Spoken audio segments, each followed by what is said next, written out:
ये कहानी उस समय की है जब धरती पर देवताओं और मनुष्यों के बीच की दूरी बहुत कम थी। ये कहानी है विशाल और समृद्ध विजयनगर राज्य की, जिस पर पराक्रमी और न्यायप्रिय महाराजा वीरभद्र का शासन था।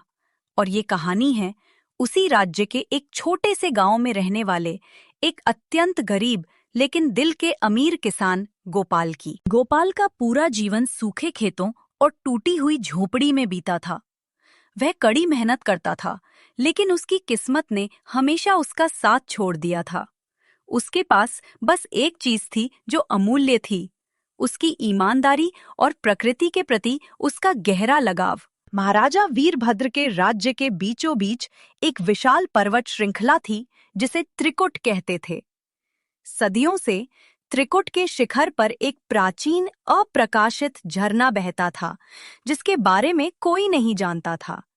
किंवदंतियां थीं कि यह झरना केवल तभी प्रकट होता था जब कोई अत्यंत ईमानदार और अत्यंत दुखी आत्मा उसे पुकारती थी।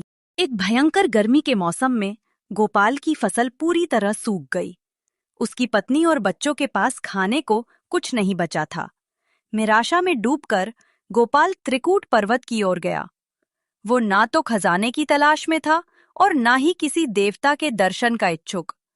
वो तो बस जंगल में जाकर एकांत में रोना चाहता था। पर्वत के एक घने अपरिचित हिस्से में गोपाल एक बड़े बरगद के पेड़ के नीचे बैठकर फूट फूट कर रोने लगा। हे प्रकृति माता, मेरी मेहनत का ये क्या फल। मुझे धन नहीं चाहिए, बस मेरे बच्चों के लिए 2 समय का भोजन और मेरे खेत के लिए पानी दे दो। मुझे बस इतना ही चाहिए। जैसे ही उसके आंसू मिट्टी पर गिरे, धरती कांपी। बरगद के पेड़ के पीछे से, जहां पहले सिर्फ सूखी चट्टानें थीं, वहां से एक मधुर गर्जन सुनाई दिया। चट्टानें 2 हिस्सों में फट गईं और उनके बीच से चांदी जैसा चमकता हुआ दूधिया रंग का पानी बहना शुरू हुआ। ये था गुप्त जादुई झरना। गोपाल ने पहली बार झरने को देखा। उसका पानी साधारण नहीं था, वो हवा में हल्की रोशनी और एक मीठी, मदहोश कर देने वाली खुशबू बिखेर रहा था। झरने के पास एक शिला पर एक प्राचीन लिपि खुदी थी। ये जल नहीं, ये जीवन है। इसे केवल उसी उद्देश्य के लिए उपयोग करो जिसके लिए इसे मांगा गया है। लालच ने इसे छुआ तो ये विष बन जाएगा। गोपाल ने उस जल से अपनी अंजलि भरी और पी लिया। उसे तुरंत ही एक अद्भुत शांति और शक्ति का अनुभव हुआ। वो दौड़कर घर गया और थोड़ा सा जल अपनी सूखी फसल पर छिड़का। चमत्कार! कुछ ही घंटों में उसके सूखे खेत हरे भरे हो गए और फसलें लहलहा उठीं। महाराजा वीरभद्र एक न्यायप्रिय राजा थे, लेकिन उनके मन में एक छिपा हुआ घाव था। वर्षों पहले उनके छोटे भाई युवराज अमर की एक गंभीर बीमारी से मृत्यु हो गई थी, जिसे कोई वैद्य ठीक नहीं कर पाया था। राजा अक्सर रात में उसी दुख से जागते थे। एक रात राजा ने एक अद्भुत स्वप्न देखा। स्वप्न में एक दूधिया झरना जो त्रिकूट पर्वत से बह रहा था और उसकी एक बूंद उनके मृत भाई को जीवन दान दे रही थी। अगले दिन सुबह राजा ने तत्काल अपने प्रधान सेनापति को त्रिकूट पर्वत पर उस जीवन देने वाले झरने की खोज में भेजा। उन्होंने ऐलान किया कि जो भी वह झरना खोज लाएगा, उसे सोने से तौल दिया जाएगा।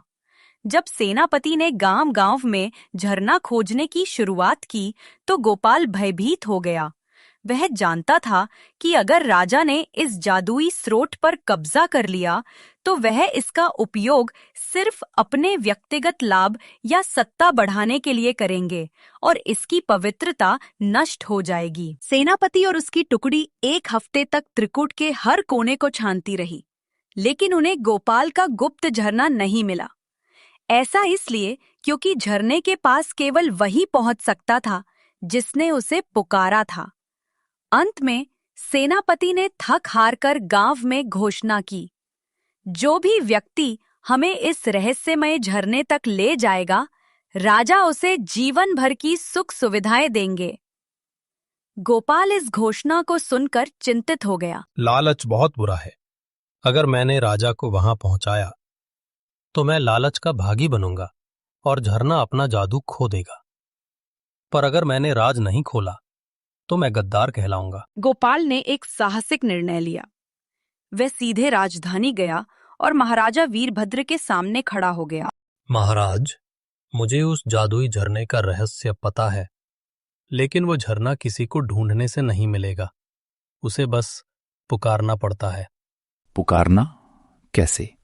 वो झरना केवल किसी स्वार्थहीन इच्छा पर प्रकट होता है।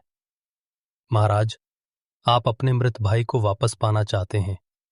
ये एक निजी इच्छा है।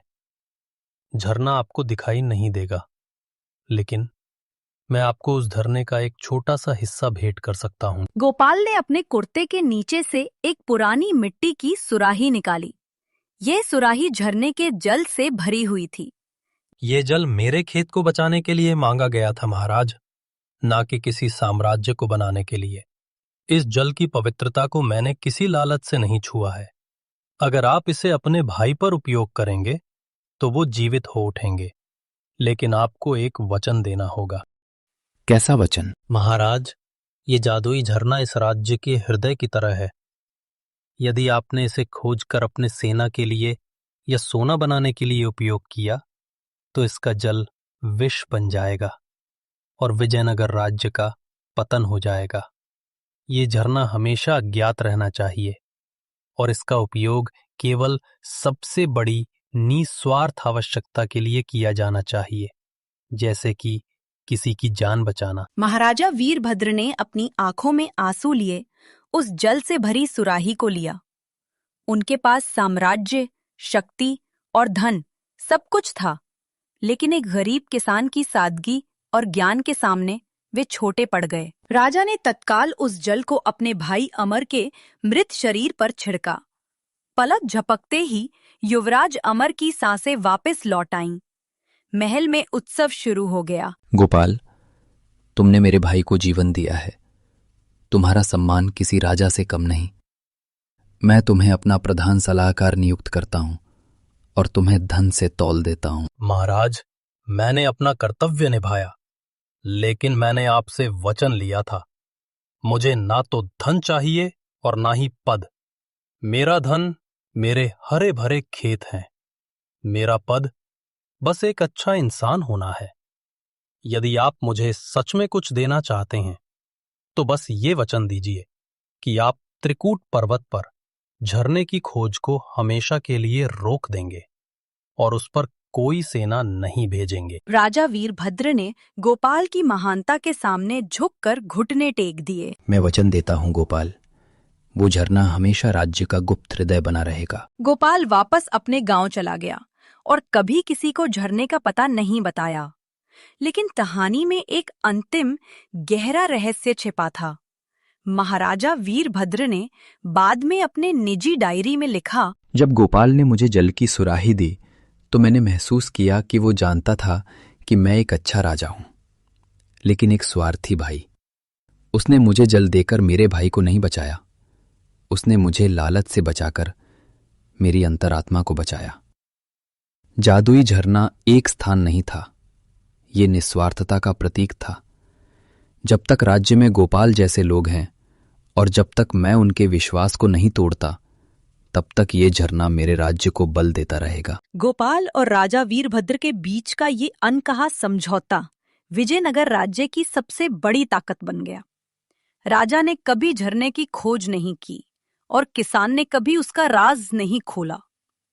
इस प्रकार एक गरीब किसान ने अपने ज्ञान और निस्वार्थता से एक पूरे साम्राज्य के भाग्य की रक्षा की।